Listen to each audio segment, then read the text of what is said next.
अस्सलाम वालेकुम दोस्तों, ऐसे अच्छे वीडियोस के लिए रोहूरा चैनल को सब्सक्राइब कीजिए। सोचें, अक्सर ऐसा होता है ना कि दुआ के लिए हाथ उठाए हैं, ज़ुबान से अल्फाज भी अदा हो रहे हैं, लेकिन अंदर अंदर एक अजीब सा खालीपन मौजूद है। एक बेचैनी सी होती है कि जो कहा जा रहा है, क्या वो आवाज़ कहीं पहुंच भी रही है या नहीं। ऐसा लगता है जैसे बस हवा में बातें हो रही हैं और आगे से मुकम्मल खामोशी है। सच पूछें तो ये वो लम्हा होता है जब इंसान अंदर से थोड़ा टूटने लगता है, इस बुनियादी ताल्लुक पर ही शक होने लगता है। और आज हम इसी खामोश कश्मकश को समझने की कोशिश करेंगे। तो चले सीधा इस मौजू की गहराई में चलते हैं। आज की इस गुफ्तगू और जायजे का मकसद बिल्कुल यही है कि इस खामोश शक की जड़ों तक पहुंचा जाए। हम मिलकर ये देखेंगे कि आखिर ये दूरी महसूस क्यों होती है और कैसे हम इन बेजान सी लगने वाली रस्मों को ज़ात इलाही के साथ एक सच्ची और दिल से की गई गुफ्तगू में बदल सकते हैं। क्योंकि देखें, असल मसला ये नहीं कि कोई सुन नहीं रहा, मसला ये है कि हम इस ताल्लुक को महसूस नहीं कर पा रहे। दुआ में खालीपन यानी जब महसूस हो कि अल्फाज कहीं खो गए हैं। बाज़-औक़ात ऐसा होता है कि रात के इस पहर जब हर तरफ बिल्कुल खामोशी होती है, इंसान अकेले में अपना बोझ हल्का करने की कोशिश करता है। आंखों से आंसू भी बह रहे होते हैं, लेकिन दिल के किसी कोने में ये सवाल चुभता रहता है कि क्या वाकई किसी ने मेरी ये बात सुनी भी है। ये जो तन्हाई का एहसास है ना, और ये शक कि शायद ज़ाते इलाही खफा है, ये इंसान को अंदर तक कमज़ोर कर देता है। ये सच में एक बहुत ही ज़ाती और तकलीफ़देह कैफियत होती है। और पता है, बिल्कुल यही वो मुकाम है जहां असल इम्तिहान शुरू होता है, क्योंकि इस वक्त अल्फाज नहीं, एहसासात बोल रहे होते हैं। होता यह है कि जब दिल इतनी शिद्दत से पुकारे और फौरी तौर पर कोई सुकून या कोई जवाब महसूस ना हो, तो घबराहट तो होती है। ऐसा लगने लगता है कि शायद खालिक ने दूरी अख्तियार कर ली है या उस पुकार को नज़रअंदाज किया जा रहा है। लेकिन हकीकत में ये खामोशी दिल के यकीन को परखने का एक बहुत बड़ा इम्तिहान होती है। कुर्ब इलाही की हकीकत और ये सवाल कि क्या ज़ाते इलाही वाकई सुन रही है। चले इस शक को थोड़ा मंतकी अंदाज में देखते हैं। क्या वाकई ऐसा है कि कोई सुन नहीं रहा? देखें, कुरानी मफ़हूम के मुताबिक तो ज़ाते इलाही शय रग से भी ज़्यादा करीब है। अब ज़रा इसका मतलब सोचें।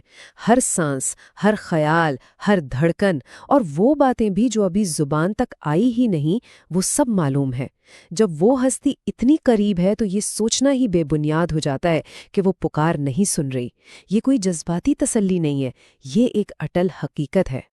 और ये मिसाल इस बात को कितने शानदार तरीके से वाज़े करती है।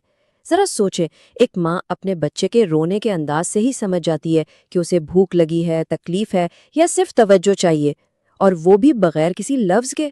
तो फिर जिस खालिक ने इस माँ के दिल में ये बेपनाह मोहब्बत और समझ डाली है, वो इस खामोशी और इस दर्द को कितना ज़्यादा समझता होगा, जिसे लफ्ज़ों में बयान करना भी मुमकिन नहीं होता। बिल्कुल, वो 100% समझता है। तो फिर सवाल ये पैदा होता है कि फ़र्क कहाँ आ रहा है। देखें, बुनियादी मसला ये नहीं कि अल्लाह सुन नहीं रहा। असल वजह यह है कि पुकारने वाला उस मौजूदगी को महसूस नहीं कर पा रहा।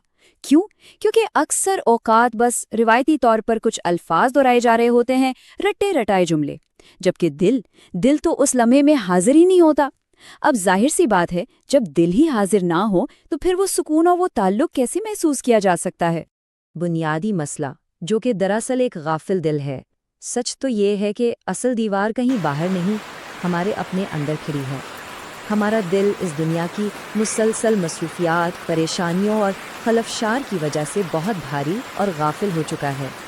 इंसान ज़ाहिरी तौर पर तो शायद इबादत कर रहा हो, लेकिन बातनी तौर पर ध्यान कहीं और ही भटक रहा होता है। और यही वो अंदरूनी फासला है जो इस रूहानी राब्ते को बनने ही नहीं देता।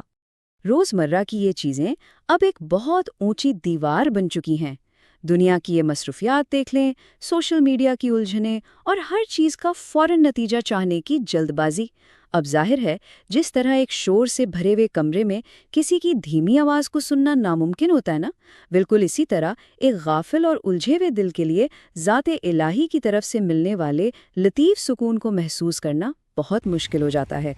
ज़रा ईमानदारी से सोचते हैं, जब इबादत की जा रही होती है तो ज़हन में क्या चल रहा होता है? अक्सर यही होता है कि हाथ उठे हैं मगर दिमाग में फ़ोन के किसी मैसेज, नौकरी की फ़िक्र या किसी और मसले की खिचड़ी पक रही होती है। दिल में बस एक जल्दी होती है कि जल्दी से ये रस्म ख़त्म हो और वापस दुनिया के कामों की तरफ भागें।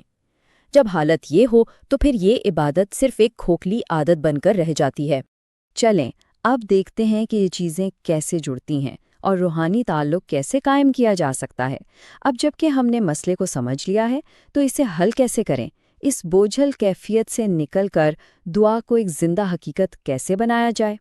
یقین کریں یہ کوئی بہت مشکل یا پیچیدہ کام نہیں ہے، یہ بہت ہی سادہ سا عمل ہے جسے بس کچھ چھوٹی سی عملی تبدیلیوں سے حاصل کیا جا سکتا ہے۔ اس کے 3 بہت ہی بنیادی اور اہم مراحل ہیں۔ پہلا قدم دل کے شور کو کم کرنا۔ عبادت شروع کرنے سے پہلے بس چند لمحے خود کو خاموش کر لیں۔ دوسرا قدم اس بات کا شدت سے احساس کرنا کہ خالق بالکل سامنے ہے، دیکھ رہا ہے اور سن رہا ہے۔ اور تیسرا اور سب سے اہم قدم کسی بھی بناوٹ کے بغیر اپنی عام سادہ زبان میں بات کرنا۔ کوئی بھاری بھرکم الفاظ ڈھونڈنے کی ضرورت نہیں ہے، بس وہی کہیں جو دل محسوس کر رہا ہے۔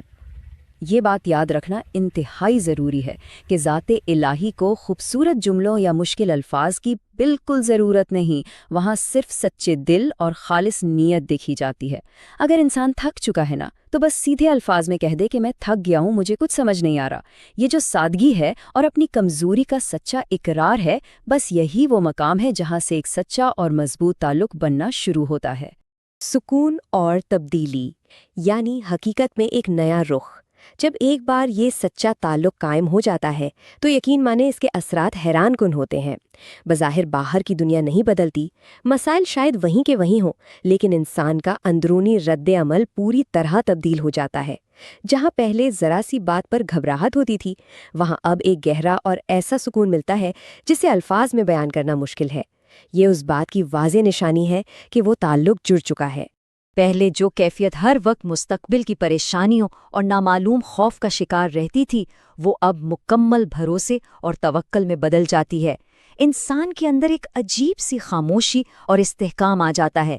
یہ سمجھ آ جاتا ہے کہ جو بھی ہوگا اس میں یقیناً کوئی بہتری اور حکمت چھپی ہے، اور اسی توکل کی وجہ سے نامعلوم کا ڈر بالکل ختم ہو جاتا ہے اور انسان اندر سے ناقابل تسخیر حد تک مضبوط ہو جاتا ہے۔ تو سب سے اہم اور یاد رکھنے والی بات یہ ہے کہ وہ تمام راتیں جب تاریکی میں اکیلے آنسو بہے، وہ تمام لمحات جب انسان اندر سے ٹوٹ رہا تھا، حقیقت یہ ہے کہ وہ کبھی بھی تنہا نہیں تھا۔ ایک ذات ہمیشہ وہاں موجود تھی جو ہر آنسو کو دیکھ رہی تھی اور گرتے ہوئے دل کو سنبھال رہی تھی۔ بس ہمارا اپنا دل اس قربت کو محسوس نہیں کر پا رہا تھا۔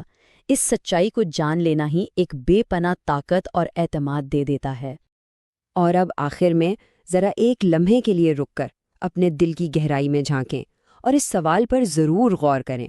جب بھی عبادت ہوتی ہے، کیا واقعی ذات الہی کے ساتھ کوئی سچی گفتگو ہو رہی ہے یا صرف کچھ روایتی الفاظ دہرائے جا رہے ہیں؟